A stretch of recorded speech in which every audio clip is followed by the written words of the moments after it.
बढ़ते आगे बड़ी खबर इंदौर से, जहां नीट यूजी के रिजल्ट पर सुनवाई आज है। एमपी हाईकोर्ट की इंदौर बेंच में आज सुनवाई होगी। एनटीए की तरफ से हाईकोर्ट में जवाब भी पेश किया जाएगा। तो हाईकोर्ट में 15 याचिका पर एक साथ सुनवाई होगी और 4 मई को इंदौर में एग्जाम के बीच बिजली गुल हो गई थी। 11 सेंटर्स पर 600 से ज्यादा छात्रों की परीक्षा इसके चलते प्रभावित हुई थी। तो ये बड़ी खबर इंदौर से आप तक पहुंचा रहे हैं। नीट यूजी के रिजल्ट को लेकर आज एक अहम सुनवाई होने वाली है। तो एमपी हाईकोर्ट की इंदौर बेंच इस पूरे मामले में सुनवाई आज करेगी। और देखिए, इस दौरान एनटीए की तरफ से हाईकोर्ट में जवाब भी पेश किया जाएगा। एक दो नहीं, 15 याचिकाएं लगाई गई हैं और एक साथ इन सभी याचिकाओं पर सुनवाई होने वाली है। तो बता दें कि 4 मई को इंदौर में परीक्षाएं चल रही थी और इसी दौरान बीच में बिजली चली गई थी।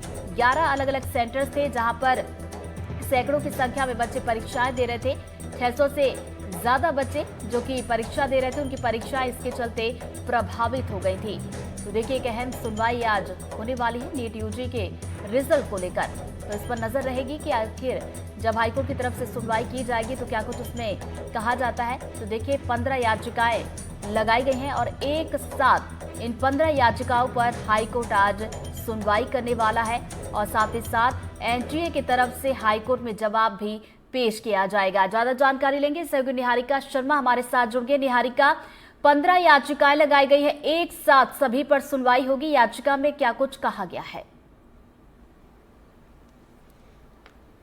बिल्कुल, देखिए, ये मामला 4 मई का था। 4 मई को नीट यूजी की एग्जाम थी। ऐसे में इंदौर के 11 सेंटर्स थे जहां पर आंधी तूफान के चलते बिजली गुल हो गई थी। बच्चे पेपर देने में असमर्थ थे, ऐसे में उनका पेपर बिगड़ा, जिसके बाद उन्होंने कलेक्टर जनसुनवाई में पहुंचकर कलेक्टर आशीष सिंह से गुहार लगाई थी कि वो पेपर नहीं दे पाए हैं। इस तरह से पूरा मामला उन्होंने उनके सामने संक्षिप्त में रखा और इतना ही नहीं, उन्होंने एनटीए को मेल भी किया था और पूरे मामले से ज्ञात करवाया था। उसके बाद हाईकोर्ट ने नीट यूजी के रिजल्ट पर रोक लगा दी थी और ये कहा था कि इस पूरे मामले में जांच की जाए और कार्रवाई की जाए कि आखिरकार नीट जैसे पेपर में लगातार दूसरे साल इस तरह की घपले और घोटाले किस तरह से हो रहे हैं। अगर वहां पर सेंटर्स रखे गए थे तो वहां पर पर्याप्त व्यवस्थाएं क्यों नहीं थी, बच्चों को परेशानियों का सामना क्यों करना पड़ा। यही कारण था कि उसमें लगातार याचिकाएं सामने आ रही थी। 15 याचिकाएं दर्ज हो चुकी थी, जिसमें संयुक्त अब रूप से इस मामले में हाईकोर्ट ने सुनवाई करनी शुरू की थी। 16 मई को इसमें